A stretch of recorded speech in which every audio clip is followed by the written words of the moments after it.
ये कहानी है नितिन और प्रिया की school said love story in Hindi. आखिर किन मजबूरियों के कारण प्रिया और नितिन अलग हो जाते हैं, आइए साथ में पढ़ते हैं ये school said love story in Hindi. क्या नितिन और प्रिया मिले या फिर हमेशा के लिए अलग हो? नितिन के पिता बरेली में नगर निगम में सफाई कर्मचारी थे और एक मिडिल क्लास फैमिली से थे। नितिन पहले जिस स्कूल में था वो 10th तक था, इसलिए नितिन ने दूसरे स्कूल में एडमिशन लिया। स्कूल में पहले ही दिन पीटी हुई और नितिन को धूप से चक्कर आ गए और नितिन गिर गया। स्कूल में हर बुधवार और शनिवार को पीटी होती थी और नितिन को धूप से हर बार चक्कर आ जाते थे। नितिन बहुत कमजोर था, इसलिए नितिन स्कूल में कुछ ज्यादा ही फेमस हो गया था। नितिन होशियार भी बहुत था, तो इसलिए रंजीत और पवन ने नितिन से दोस्ती की। क्योंकि ये दोनों ज्यादा पढ़ाई नहीं करते थे और दोनों अच्छे परिवार से थे, तो पैसे की ज्यादा प्रॉब्लम उन्हें पता नहीं थी। नितिन काफी शरीफ था, झगड़ों से दूर रहता। वही रंजीत और पवन थोड़े चालाक थे और लड़ाई करते रहते थे। नितिन रंजीत और पवन से पढ़ाई करने को बोलता था, लेकिन दोनों का मन ही नहीं था। प्रिया नितिन की क्लास में ही थी। शनिवार को स्कूल में पट हुई और नितिन को फिर से चक्कर आ गए और नितिन गिर गया। प्रिया ने नोटिस किया और नितिन को देखा कि ये हर पीटी वाले दिन चक्कर खा कर गिर जाता है। नितिन को क्लास में बैठा दिया। प्रिया ने देखा कि नितिन का चश्मा नीचे ही डला था। प्रिया ने नितिन का चश्मा उठा लिया और अपने पास रख लिया। क्लास में प्रिया नितिन के पास बैठ गई। कुछ देर बाद प्रिया ने नितिन से पूछा, अब कैसे हो तुम? नितिन मुंडी हिलाते हुए कहता है, ठीक हूँ। नेहा, तुम्हें इतने चक्कर क्यों आते? नितिन, पता नहीं क्यों आते। और फिर प्रिया चश्मा देकर कहती है, ये लो, तुम्हारा चश्मा ग्राउंड में ही गिर गया था। अगले दिन प्रिया फिर से नितिन के साथ बैठ जाती है और जब रंजीत और पवन आते हैं तो उन्हें बुरा लगता है कि आज फिर ये प्रिया के साथ बैठ गया। लंच में रंजीत नितिन से कहता है, उसे क्यों बैठा लेता है अपने साथ? तुझे पता है ना कि हम दोनों बैठते तेरे साथ। नितिन, वो खुद बैठ जाती। यार, मैं नहीं बैठा था। पवन, ध्यान रखना, सुख दुख में हम ही तेरा साथ देंगे, वो नहीं कल से मत बैठने देना, वरना अपनी दोस्ती टूट जाएगी। इसलिए अगले दिन जब प्रिया आई उससे पहले रंजीत और पवन नितिन के साथ आकर बैठ गए। प्रिया ने रंजीत और पवन से कहा, तुम लोग पीछे चले जाओ, मुझे नितिन के साथ बैठना है। लेकिन पवन और रंजीत ने प्रिया से पीछे बैठने को बोला। प्रिया नितिन को गुस्से में देखकर पीछे बैठ गई। थोड़ी देर बाद नितिन प्रिया के पास जाकर बैठ गया और यहीं से नितिन और प्रिया की दोस्ती हो जाती है। मगर फिर रंजीत और पवन ने नितिन से बात नहीं की। एक दिन नितिन ग्राउंड में फिर से गिर जाता है और इस बार प्रिया नितिन को अपने घर ले जाती है और अपने पापा से मिलाती है और नितिन के चक्करों के बारे में बताती है। प्रिया के पिता एक बड़े डॉक्टर थे, इसलिए प्रिया के पापा ने नितिन को अच्छी और महंगी दवाइयां दी। एक हफ्ते बाद ही नितिन को अच्छा लगने लगा और नितिन को अब पीटी में भी चक्कर नहीं आए। धीरे धीरे नितिन की और प्रिया की गहरी दोस्ती हो गई थी और प्रिया नितिन से प्यार करने लगी थी। नितिन पूरे स्कूल में सबसे होशियार था और जब 12th का रिजल्ट आया तो नितिन के 98% नंबर आए। एक दिन नितिन प्रिया के घर गया। प्रिया के पापा ने नितिन की बहुत तारीफ की। ये देखकर प्रिया खुश हो गई और उसी वक्त नितिन को अपने जीवन का हिस्सा बनाने का सोच लिया। नितिन को अच्छे कॉलेज में एडमिशन मिल गया और उसी कॉलेज में प्रिया ने एडमिशन ले लिया।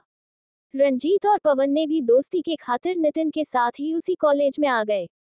फिर के दिन प्रिया का बर्थडे था और उसने एक रेस्टोरेंट में केवल नितिन को ही बुलाया और उसी रात नितिन को प्रिया ने आई लव यू बोल दिया।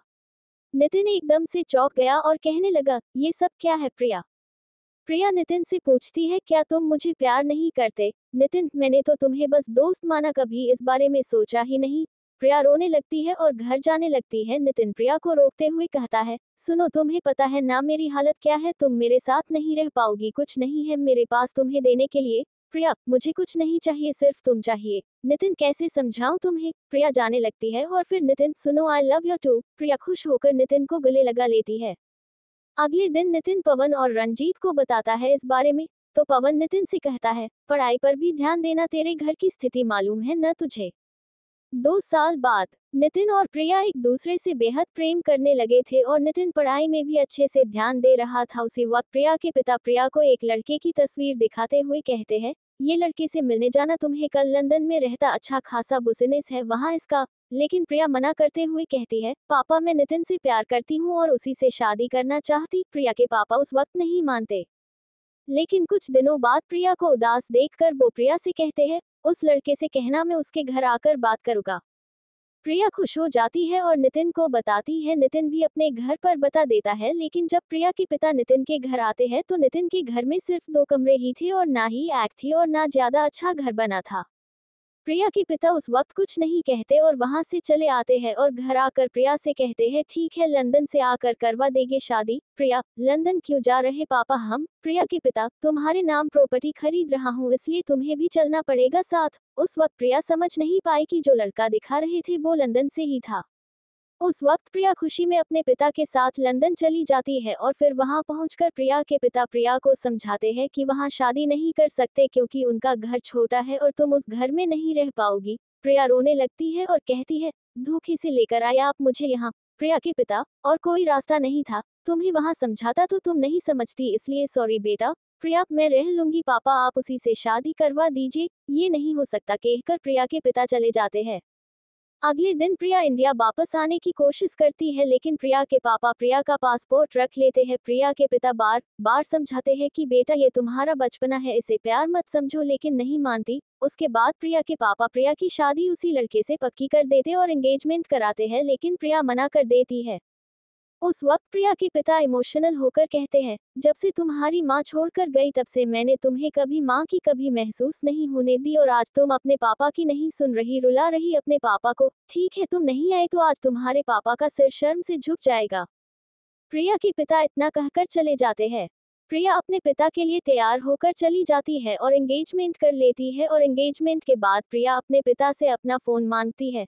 प्रिया के पिता फोन देते हुए कहते हैं, एंगेजमेंट हो चुकी बेटा तुम्हारी 1 महीने बाद शादी है कोई भी ऐसा कदम मत उठाना अब जिससे मुझे शर्मिंदा होना पड़े। प्रिया फोन लेकर अपने कमरे में चली जाती है।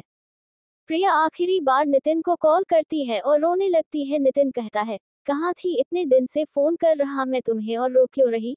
प्रिया, मुझे माफ कर देना और भूल जाना। नितिन, ऐसे क्यों कह रही? प्रिया, मेरे पापा ने मेरी शादी पक्की कर दी है यहाँ लंदन में ही। नितिन, तुम मान कैसे गई? और नितिन भी रोने लगता है। प्रिया, मैं मजबूर हूँ मुझे माफ कर देना। इतना कहकर प्रिया फोन काट देती है। नितिन दोबारा फोन करता है लेकिन प्रिया बात नहीं करती। नितिन डर जाता है और भागकर रंजीत और पवन के पास जाता है और ये सब बताता है। नितिन रोने लगता है और कहता है, मैं प्रिया के बिना नहीं रह पाऊंगा। रंजीत और पवन उसे साहस देकर समझाते हैं लेकिन नितिन को कुछ समझ नहीं आ रहा था और ना ही नितिन का पढ़ने में मन लग रहा था और फिर नितिन ने लंदन जाने का सोचा और पैसे इकट्ठे करने लगा। रंजीत और पवन ने पूरे पैसों की व्यवस्था की और करीब 3 महीने गुजर जाते हैं और नितिन लंदन जाता है। लेकिन प्रिया की शादी हो चुकी थी। लंदन पहुंचकर नितिन ने प्रिया को मैसेज किया और कहा, मैं लंदन में हूं और प्रिया को मिलने बुलाया।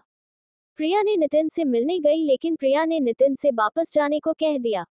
नितिन रोया उससे साथ चलने की भीख तक मांगी लेकिन प्रिया, मैं मजबूर हूँ। नितिन, मना किया था ना मैंने क्यों किया मुझसे प्यार मैं अब क्या करूँ? प्रिया, भूल जाओ और परेशान मत हो अब तुम अपनी लाइफ देखो। नितिन रोता है और प्रिया से साथ चलने को कहता है।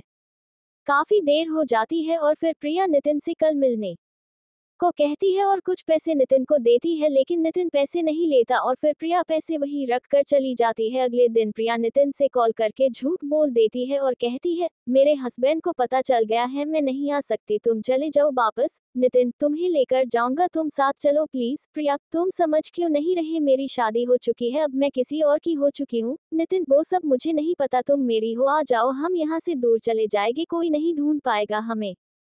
प्रिया रोने लगती है और कहती है, मैं अपने पापा को शर्मिंदा नहीं करना चाहती तुम चले जाओ, और फोन काट देती है। नितिन मैसेज कॉल करता रहता है लेकिन प्रिया नितिन से बात नहीं करती और करीब 10 दिनों तक वही रुका रहता है और फिर जब पैसे खत्म होने लगते हैं तो नितिन के पास इंडिया आने के अलावा कोई रास्ता नहीं था।